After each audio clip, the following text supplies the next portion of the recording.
विश्वास है कि जल्द ही हम सनातनियों को न्याय मिलेगा और हमें हमारे शिव पर जल चढ़ाने का सौभाग्य भी ज्यादा इंतजार नहीं करना पड़ेगा। बहुत जल्द ही उनकी पूजा करने का हमें अवसर प्राप्त होगा, ये विश्वास है। नंदी धर्म का उद्घोषक है, धर्म जो धारण किया जाए। त्रिशूल में 3 शूल होते हैं, अर्थात भगवान भोलेनाथ का जो स्मरण करता है उसके 3 शूल काम, क्रोध और लोभ, ये तीनों का भी नाश हो जाता है। और महाराज जटान बाबा के जो है गंगा जी विराजमान है, जो शांति का प्रतीक है। तो जो शिव जी का ध्यान करता है महाराज, उसके भीतर से काल का भय समाप्त हो जाता है। क्या समाप्त होता है? काल का भय समाप्त होता है, जीवन में धर्म का प्रवेश होता है। और उसके साथ साथ महाराज जो त्रिशूल है उसका जो बाबा विश्वनाथ के शस्त्र के रूप में हमेशा हाथ में सुशोभित होता है, उसके माध्यम से महाराज काम, क्रोध और लोभ, इन तीनों से छुट्टी होती है। और अंत में गंगा जी, गंगा तरंग रमणीय जटा कलापम, महाराज जो जटा में गंगा मैया विराजमान है, उनसे महाराज क्या होता है? बोले जीवन में शांति आती है। मैं हमेशा कहा करता हूं कि देखो, मरना बहुत सरल है, लेकिन जो मृत्यु आने से पूर्व मृत्यु का भय है ना, वो बहुत पीड़ादायक है। हमारे अंदर पता है क्या है? हमें दुख से डर नहीं है, सुख से डर नहीं है, मृत्यु से डर नहीं है। तो क्या बोले, दुख आएगा इसका भय है, मृत्यु आएगी इसका भय है, और इस भय की पीड़ा के कारण हम निरंतर अशांत रहते हैं, परेशान रहते हैं। इसलिए यदि तुम शिव का स्मरण करोगे तो और कुछ हो या ना हो, लेकिन एक गारंटी देता हूं, तुम्हारे जीवन से मृत्यु का भय सदा सदा के लिए समाप्त हो जाएगा। मरना सबको है, लेकिन उस मृत्यु का भय जीवन में नहीं होना चाहिए। बस इतना ज्ञान। कथा कहती है, इस शिव महापुराण की कथा के उपदेशक कौन थे? बोले नारद जी। शिव जी से नारद जी ने श्री सनत कुमार, नारद जी ने भागवत सुनाई चतुश्लोकी व्यास जी को, लेकिन सनत कुमारों ने शिव जी की महिमा सुनाई व्यास जी को। तो व्यास जी ने इसे दिव्य रूप से 24,000 श्लोकों में प्रणीत किया। सनत कुमारों को कहां से प्राप्त हुई ये कथा? तो सनत कुमार कहते हैं, एक बार मंदराचल पर्वत पर विचरण कर रहे थे, तो वहां पे साक्षात शिव के स्वरूप ही श्री नंदी जी महाराज के दर्शन हुए, और श्री नंदिकेश्वर भगवान के दर्शन से हमको ये शिव कथा प्राप्त हुई। ये शिव जी की कथा धारण करने को प्राप्त हुई। नंदी जी महाराज ने वर्णन किया, बोले ये शिव जी का प्राकट्य कैसे? बोले देखो, शिव जी के 2 रूप हैं। कितने रूप हैं? 2। एक है शिव जी का सकल रूप और दूसरा है निष्कल रूप। 2 रूप है हमारे बाबा के।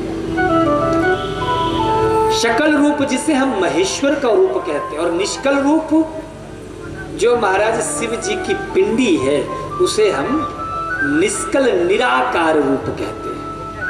तो हम शिव जी की पूजा 2 रूपों में करते हैं। निष्कल रूप की जो पूजा है वो बड़ी अद्भुत है।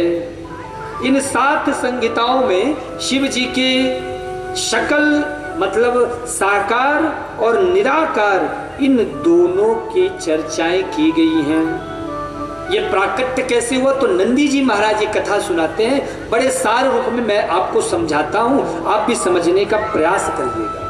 कथा कहती है प्रिय भक्तों कि एक बार हरि नारायण में और ब्रह्मा जी में झगड़ा हो गया। झगड़ा कैसे हुआ? ब्रह्मा जी पहुंचे विष्णु के पास, तो ब्रह्मा जी को लगा कि सारी दुनिया को हमने बनाया,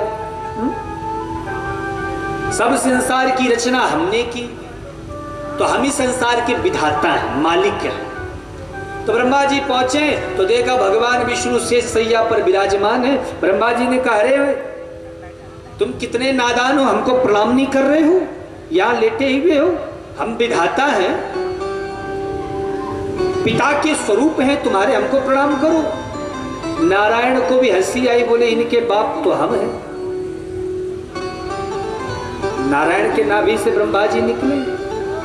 तो नारायण ने कहा, देखो जो भी तुम कर रहे हो ये सब मेरी कृपा से हो रहा है। अच्छा, ये लीला क्यों हो रही है? क्या ब्रह्मा जी और श्री हरि इतने मूर्ख हैं? नहीं, इसमें आप अर्थ का अनर्थ मत लीजिएगा। ये लीला तो केवल हो रही है शिव जी की महिमा को जताने के लिए, शिव की महिमा को बताने के लिए। तो महाराज दोनों में श्रेष्ठ कौन, यही सोचकर आपस में युद्ध, लड़ाई छिड़ गई। अब जब दोनों में झगड़ा हुआ तो देवता परेशान। देवता लोग पहुंचे शंकर जी के पास, प्रभु रक्षा करो, कृपा करो, अब तो ये बड़ी समस्या हो गई है, अब क्या होगा? क्यों? क्योंकि ब्रह्मदेव और नारायण देव दोनों आपस में ही युद्ध कर रहे हैं, दोनों आपस में युद्ध कर रहे हैं। रुद्रो हरिर्हरश्चैव तथान्ये च सुरेश्वरा। आपका दर्शन जब तक नहीं होगा, प्राकट्य जब तक नहीं होगा, तब तक ये युद्ध यूं ही चलता रहेगा। शिव जी ने ज्यों देखा तुरंत प्रसन्न होकर समझ गए और दोनों के बीच में ही अग्नि रूप में एक विशाल स्तंभ के रूप में प्रकट हो जाते हैं। बोलिए शंकर भगवान की।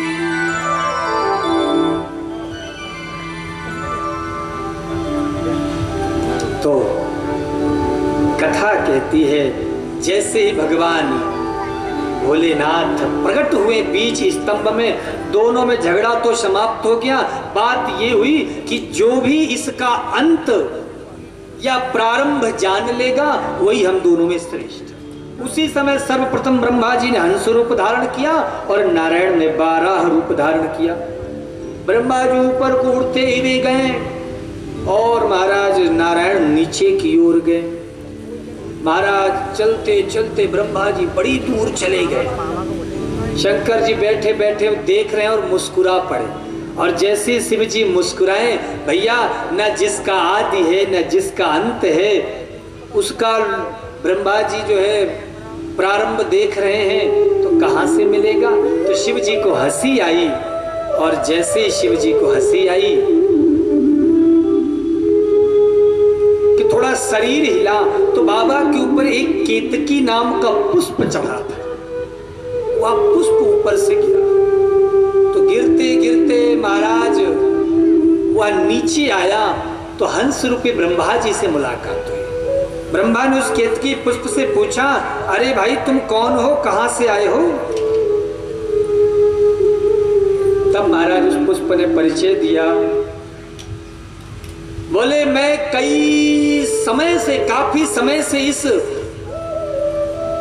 अग्रभाग से नीचे गिरता हुआ चला रहा हूं, लेकिन मैंने भी अग्रभाग नहीं देखा है। क्यों? बोले इस पिंडी का ना आदि है ना अंत है। ब्रह्मा जी ने कहा ये तो बड़ी गड़बड़ हो गई, लेकिन देखो यदि गवाह मिल जाए तो काम बन सकता है। तो बोले सुनो, एक काम करो,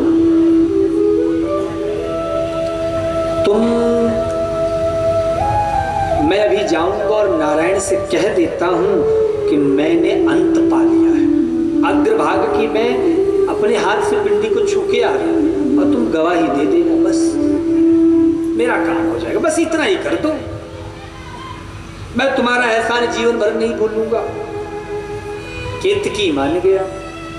ब्रह्मा जी ने विष्णु भगवान के पास आए तो देखा नारायण बैठे ही बैठे। पूछा क्यों भाई क्या हुआ? भगवान श्री हरि ने कहा, बोले हम तो थक हार करके वापस आ गए। ब्रह्मा जी बोले तुम वापस आ गए, लेकिन हमें देखो, हम तो पूरा पता लगा करके आए हैं। ये देखो केतकी पुष्प, ये रहा गवाह। केतकी ने कहा हाँ बात सही है। जैसे ही केतकी ने ऐसा कहा, श्री हरि ने अपनी हार स्वीकार कर ली और ब्रह्मा जी को श्रेष्ठ मान करके उनकी पूजा करना प्रारंभ कर दिया।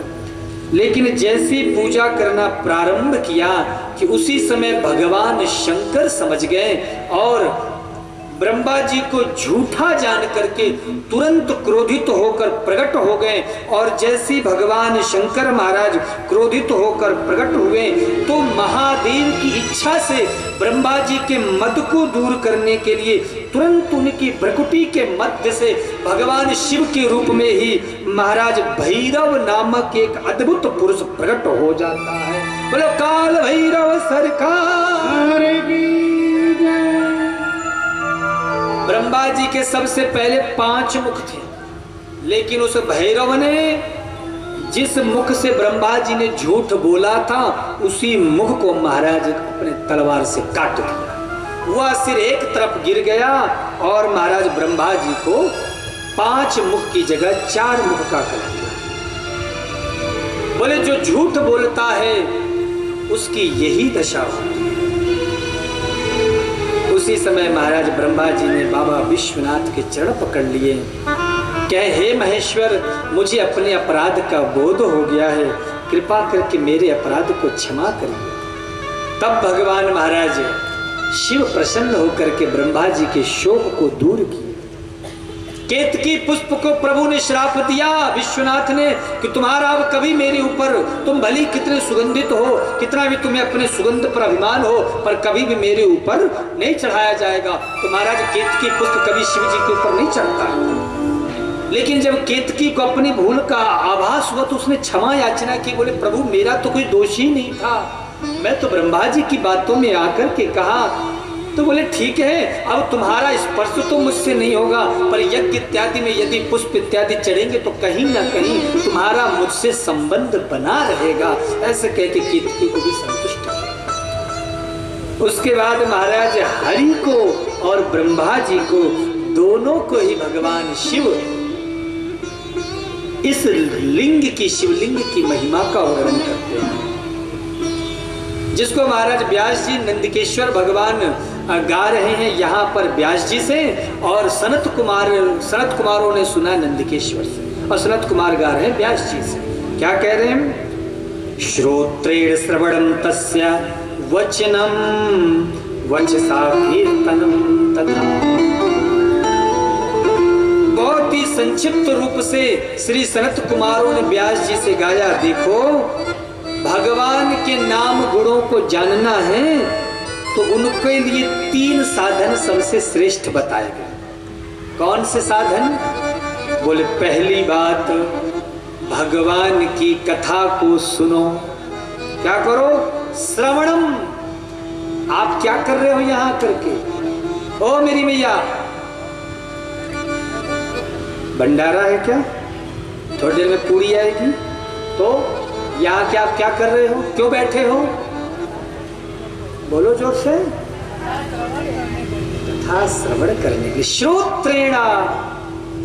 कथा को क्या करना चाहिए? सुनना चाहिए। अच्छा, सुना कैसे जाता है? बोले महाराज इधर से सुनो और इधर से ऐसे सुना जाता है। बोले ऐसे सुनो कि जीवन में उतर जाए। आप यहाँ शिव जी की कथा सुन रहे हो और घर जाकर के आपने महाराज सब काम धंधा छोड़कर और लग गए टीवी में, सास बहू का सीरियल शुरू है। सास टीवी में देखती है कि बहू पे कैसा अपना असर हो, बहू टीवी से सीखती है सास पे कैसा अपना अधिकार हो। महाराज 80% घरों में तो यही समस्या बनी रहती है। एक जगह मैं गया महाराज कथा सुनाने, तो वहाँ सुबह थोड़ी देर पहले सासू जी आई, आकर के बहू की बुराई करके, महाराज बहू ऐसी बहू ऐसी। थोड़ी देर बाद बहू आई, देखो महाराज समझाओ, सास ऐसी तो वैसी। अभी मैं कुछ दिनों पहले अंबिकापुर में कथा कर रहा था, यूट्यूब पे वो कथा पड़ी होगी, आप देखिएगा। तो वहाँ मैं क्या है, थोड़ा बहुओं के प्रति थोड़ा बोल दिया कि बहुओं का ऐसा धर्म होता है, बहुओं को ऐसी सेवा करनी चाहिए। महाराज दूसरे दिन कई नई नवेली बहुएं मेरे पास शिकायत लेके आ गई। महाराज आप बहुओं के लिए तो इतना बोलते, सास लोगों के लिए तो आप कुछ बोलते ही नहीं है। मैंने कहा हे भगवान, मैंने कहा ठीक है, अब आज हम सास लोग के बारे में भी कुछ बोल देंगे। ये हाल है महाराज। बहुत ही वो घर भाग्यशाली है जिस घर में महाराज सास बहू में बड़ा प्रेम हो। और एक बात बोलूं, अगर इस कथा में ऐसी माताएं आई हों जो सास और बहू हों और एक पास बैठकर कथा सुन रही हों, तो मैं आपको सत्य कहता हूं, बिल्कुल आप ये मान लेना कि उस घर पर बाबा भोलेनाथ की साक्षात कृपा है। आजकल महाराज मैंने कई घरों में देखा, सास कथा सुनने आती तो बहू नहीं आती, बहू आती तो सास नहीं आती। तो जिस घर से सास भी कथा सुनने आ जाए, बहू भी सुनने आ जाए, उस घर में महाराज फिर बाबा की साक्षात कृपा होगी, तभी वो ऐसा संभव है। नहीं तो कई जगह की सासुएं खतरनाक होती, हर जगह खुद चली जाती, बहू कहते चल चौका चूल्हा कर। और कई जगह की बहुएं बड़ी होशियार होती है महाराज, शादी हुई नहीं, थोड़ा पति देव ने 2-4 रुपया पैसा देना शुरू कर दिया, बस अपना शासन चलाना शुरू। मम्मी जी ये सब तो ओल्ड पुराने जमाने का टाइम है, अब नया जमाना आ गया, ये सन 2022 से आप कहाँ बैठी हो? जिन्होंने तुम्हारे खसम को पैदा कर कितना बड़ा कर दिया, उसी को तुम जो महाराज शिक्षा देना शुरू कर दिया। तो उन पर बाबा की विशेष कृपा है भैया। जिस घर से पिता पुत्र कथा सुनने आते हैं, जिस घर से सास बहुएं कथा सुनने आते हैं, और ऐसे परिवार को मैं प्रणाम करता हूं, उन पर सचमुच भगवान की कृपा है। तो सबसे पहले कथा को सुनो, उसके बाद उसको जीवन में उतारो। श्रोत्रेण, आप यहां बैठे हो, कथा को बड़े भाव से सुनो। उसके बाद क्या करो, बोले कथा के नाम गुणों को गाओ। खाली आप कथा को बैठ के सुनते रहोगे तो भी कोई फायदा नहीं। कथा को सुनने का फायदा तो तब है जब उस कथा के नाम गुणों को भी गाया जाए। अरे भैया, कहीं हम कोई अच्छी चीज देखते हैं, कोई पेंटिंग देखते हैं, कोई कलाकृति देखते हैं, तुरंत कहते भैया बड़ा सुंदर है, कहां से आया है, किसने बनाया है? सोचो, जिसने इस पूरी दुनिया को बनाया, क्या हमारा दायित्व नहीं बनता कि हम उनकी भी याद करें? बोलो, अरे किसने संसार को बनाया? किसी ने तो बनाया है,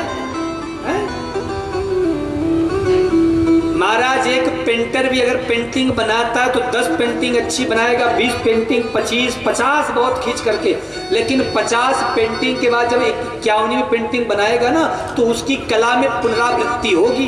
किसी का नाक किसी में जुड़ा होगा, किसी का आंख किसी में लगा देगा। लेकिन परमात्मा ने लाखों करोड़ों लोगों को बनाया, लेकिन कोई भी एक जैसा दूसरा नहीं है, सब भिन्न भिन्न है। कैसी कारीगरी है उस कलाकार की। बोलो, हमारा धर्म नहीं बनता उसको हम याद करें? जरा से जीवन में कष्ट आ जाता है, तुरंत हम कह देते हैं महाराज देखो तो फलाने को जिंदगी में कभी मंदिर नहीं आया, कभी एक बार भी मंगलवार को हनुमान जी के मंदिर आकर दर्शन किया। आज तो बड़ा मंगल है महाराज, आज तो हनुमान जी का दिन है, और आज बड़ा शुभ योग संयोग है महाराज। कभी किसी मंगलवार को हनुमान मंदिर नहीं आया, कभी महाराज शंकर जी में एक लोटा जल नहीं चढ़ाया, पर इसे देखो तो सही, कोई कष्ट नहीं, बढ़िया फल फूल रहा है, बढ़िया मकान दुकान नौकर चाकर, अभी अभी नई नई वो क्रेटा मारुति वो हुंडई की एक आकर खड़ी हुई है। अपने को देखो महाराज दिन रात भजन करते हैं। अभी कथा यहाँ हुई है, अभी 7 दिन पहले हरिद्वार गए थे, वहां भी कथा सुनी रहे थे। अभी आपके यहाँ जुलाई में होनी है कथा, वहां के लिए भी हमने टिकट करवा लिया, लेकिन महाराज आए दिन परेशान है। कितनी शिकायतें हो जाती, जरा से दुख आता है, कष्ट आता है, तुरंत हमें भगवान से अविश्वास होने लग जाता है। इसका मतलब तुमने ये सोच रखा है कि कथा सुनोगे तो दुख नहीं आएगा, इसका अर्थ तो यही है। आपने ये सोच रखा है, बिल्कुल आपने गलत सोचा है। महाराज जो भी तुम्हारे भाग्य में है वो होगा, बस फर्क कितना है, कथा सुन लोगे तो तुम्हें उन सुख दुख को सहने की ताकत आ जाएगी, उस सुख दुख में भी मुस्कुराने की शक्ति मिल जाएगी। बस यही फर्क है। इसलिए संसार में इधर उधर के व्यर्थ के चक्करों में मत फंसो, इधर उधर में अपने मन को मत लगाओ। जो अपने तुम जीवन को सुधारना चाहते हो तो हमारे जीवन में जरा से भी कष्ट आता तुरंत परेशान, तुरंत हमें अविश्वास हो जाता है। प्रिय भक्तों, मैं आपको एक ही सलाह दूंगा, अगर तुम्हारे जीवन में संकट आने लग जाए, कष्ट आने लग जाए तो भजन करना और ज्यादा शुरू कर दो। जीवन में दुख आ रहा है और भजन करो। क्यों? क्योंकि इसका मतलब ये है कि अब तुम मेरे बाबा की नजरों में आ गए हो, तुम मेरे शंकर के नजरों में आ गए हो। क्यों? क्योंकि जो जितनी ऊंची पढ़ाई करता जाएगा उसकी परीक्षा भी उतनी कठिन हो जाएगी। ठाकुर साहब, कक्षा 5 में परीक्षा में जो प्रश्न आते हैं, क्या वही प्रश्न 12वीं में भी आते हैं? वही प्रश्न क्या IAS PCS का एग्जाम देने वालों को भी मिलते हैं? नहीं। कक्षा 2 के जो प्रश्न होंगे बड़े सरल होंगे, लेकिन 5वीं के उससे कठिन होंगे, 10वीं के उससे कठिन होंगे। जो जितना ऊपर के पोस्ट पे पढ़ाई में जाता जाएगा उसकी परीक्षा भी उतनी कठिन होती जाएगी। तो जिसके जीवन में जितना ज्यादा संकट आए, समझ लेना अब हम भगवान के और नजदीक आते जा रहे हैं और करीब आते जा रहे हैं। ये मन में भाव जागृत कर लो, निश्चित तुम्हारे जीवन का दुख समाप्त हो, दुख ही नहीं रह जाए। एक बड़ा मीठा भाव एक साधक गाया करते हैं, आइए चलो हम भी 2 मिनट के लिए गुनगुनाते हैं। जो पेड़ हमने लगाया पहले, पेड़ हमने लगाया पहले, उसी का फल हम अब पा उसी का फल हम अब पा रहे हैं। आइए जरा मस्ती से भाव से भजन में चलें। बड़ा मीठा भाव है और संसार की वास्तविकता को दर्शा रहा है। चाहे सृष्टि को जिस प्रभु ने, वही ये सृष्टि चला रहे। चाहे सृष्टि को जिस प्रभु ने, वही ये सृष्टि चला रहे। चाहे सृष्टि को जिस प्रभु ने, वही ये सृष्टि चला रहे। चाहे सृष्टि को जिस प्रभु ने, वही ये सृष्टि चला रहे। जो पेड़ हमने लगाया पहले, जो पेड़ हमने लगाया पहले, जो पेड़ हमने लगाया पहले, जो पेड़ हमने लगाया पहले, उसी का फल हम अब पा रहे। चाहे सृष्टि को जिस प्रभु ने, वही ये सृष्टि चला रही। चाहे सृष्टि को जिस प्रभु ने, वही ये सृष्टि चला रही है।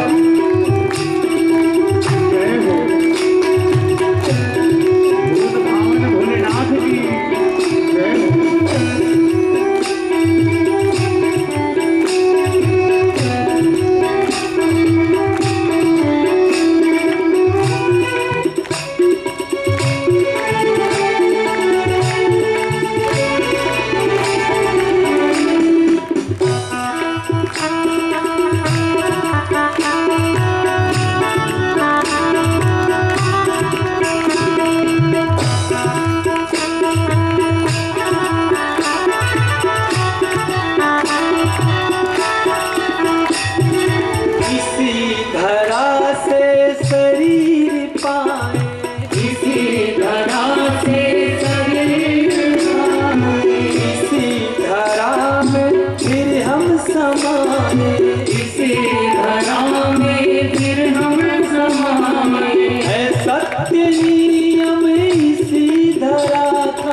वही सृष्टि चला रही। रचाए सृष्टि को जिस प्रभु ने वही सृष्टि चला रही। विचार करो, किसने ये सूरज बनाया, चांद बनाया, धरती बनाई, तारे बनाए, आसमान बनाया, जल थल नभ अग्नि आकाश सब बनाया। किसने इतने सारे हरे हरे रंग बिरंगे पेड़ पौधे फल फूल बना दिए। किसने इन फूलों में इतना सुंदर सुंदर रंग भरा। किसने महाराज इन फलों के अंदर रस भर दिया। किसी में महाराज मीठा है, कोई कड़वा है, कोई खट्टा है, कोई नमकीन। किसने किया ये? कोई तो कर रहा है, और जो ये कर रहा है उसकी हम याद करें तो इसमें गलत क्या है? फिर भी हम ठाकुर जी की याद में कंजूसी करते हैं। इसलिए बिल्कुल दिल खोल कर याद करो। बलिहारी हरि हरि उमापति महादेव की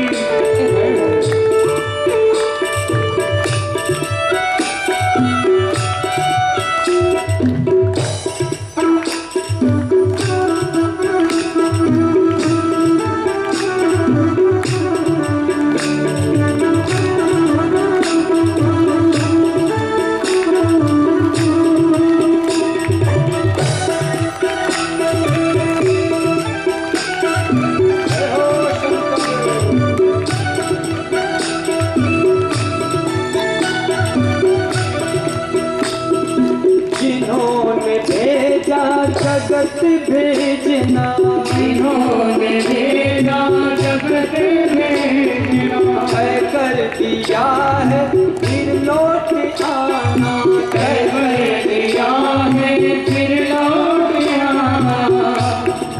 जो भेजने वाले हैं यहाँ पर, जो भेजने वाले हैं यहाँ पर, जो भेजने वाले हैं यहाँ पर, जो भेजने वाले हैं यहाँ पर, वही फिर वापस बुला रहे।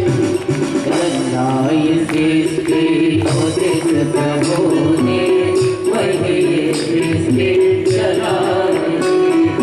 रचाए सृष्टि को जिस प्रभु ने वही सृष्टि चला रही। रचाए सृष्टि को जिस प्रभु ने वही सृष्टि चला रही। जो पेड़ हमने लगाया पहले, जो पेड़ हमने लगाया पहले, जो पेड़ हमने लगाया पहले, जो पेड़ हमने लगाया पहले, उसी का फल हमें अब पा रहे। रचाए सृष्टि को जिस प्रभु ने वही सृष्टि चला रही।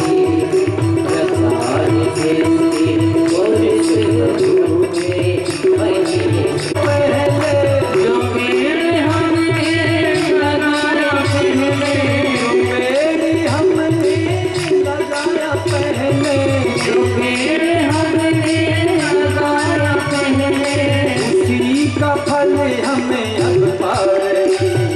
रचाए सृष्टि को जिस प्रभु ने वही सृष्टि चला रही।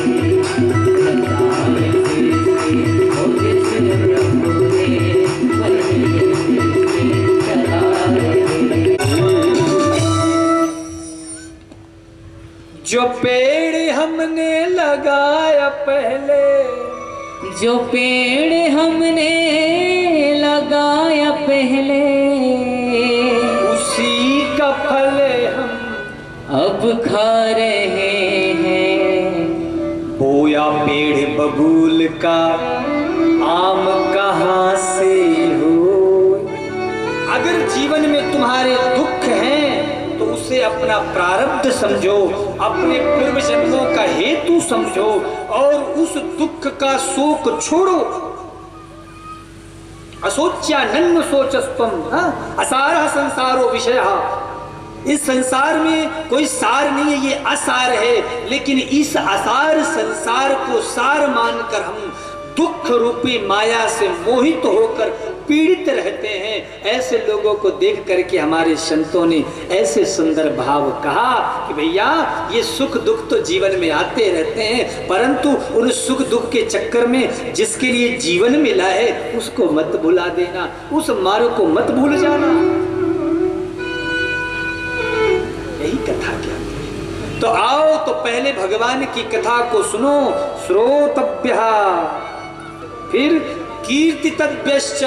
कथा को सुनकर जब आप जाओ, रास्ते में आरती के बाद जब लोग आपको मिलेंगे ना तो कहेंगे सुनो ये अपने उमरेठ में पहली बार आए ना, ये महाराज कहाँ के हैं, कौन है, नाम हम सुना है कुछ, बोलो, नहीं पता, बताओ। लोग टीवी पे देख रहे हैं क्या सोचेंगे, बताओ। आज 2 दिन हो गए कथा को सुनकर, अभी तक आप हम ही को नहीं जान पाए कहाँ के महाराज कौन, कुछ तो पता लगाए कि नहीं लगाए, कहाँ से हैं?